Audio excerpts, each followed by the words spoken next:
Hi friends welcome to my channel प्यारी my ब्लॉगे तुम्हारे अनेक अनेक स्वागत। आज আমরা রেডি সেডি হয়ে চলে গেলাম মাহির দাদুর বিয়েতে।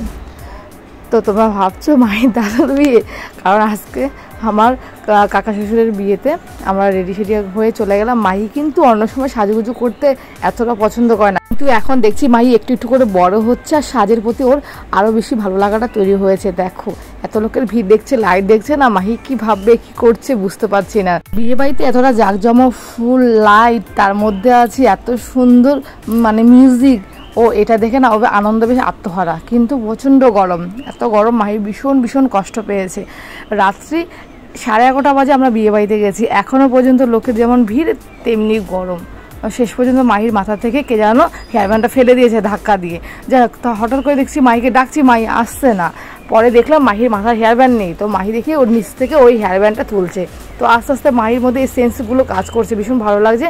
তো পাপা একবার এদিকে নিয়ে যাচ্ছে আর ওদিকে নিয়ে যাচ্ছে, কারণ মেয়ে যে ভীষণ কষ্ট পাচ্ছে, কী করবে, মেয়ের যে কষ্টটা ভালো লাগছে না দেখতে পাপারও, তাই আমাদেরও ভীষণ ভীষণ অসহ্য লাগছে। সবার মধ্যে এটাই কাজ করছিল, কেন যে আসলাম বিয়ে বাড়িতে। আর আমি তো একদম কুলারের সামনে থেকে সরছিই না, এত অসহ্য গরম। মানে একটুখানি তো সেজেছি, সেটা পুরো ঘেমে জলে হয়ে একদম বাজে বিশ্রী অবস্থা। বাজে মেয়ের কষ্টটা মেনে নিতে পারছে না একদম। দেখো কি করবে, পাপাও বেশ ঘেমে অস্থির, মাহিও বেশ ঘেমে অস্থির।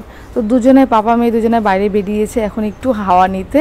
আর বাইরে এত লাইটিং, এত সুন্দর সাজানো আর গান চলছে। মাহি এখন বাইরে ধরেছে পাপার সঙ্গে গিয়ে ওখানে নাচ করবে। পাপা বলছে না, নাচ করতে হবে না, কারণ এত গরম, সেটা কি তোমার জন্য ঠিক নয়। তাই মাইকে এখন বুঝি সুজি নিয়ে আসলাম, আমরা এখন খেতে বসে পড়েছি। মাহি খাবারটা খায় না, কিন্তু প্লেট নিয়ে একটা বসে। তো মাহির পাপা দেখো নিজের প্লেটটা মাইকে দিয়েছে, মাহিকে খাইয়ে দেওয়ার চেষ্টা করলো, কিন্তু মাহি তো আর খেলো না। যাই হোক, মাহি কিন্তু গরমে ভীষণ কষ্ট পেয়েছে, শেষ পর্যন্ত জামাটা খুলে দিতেই হলো।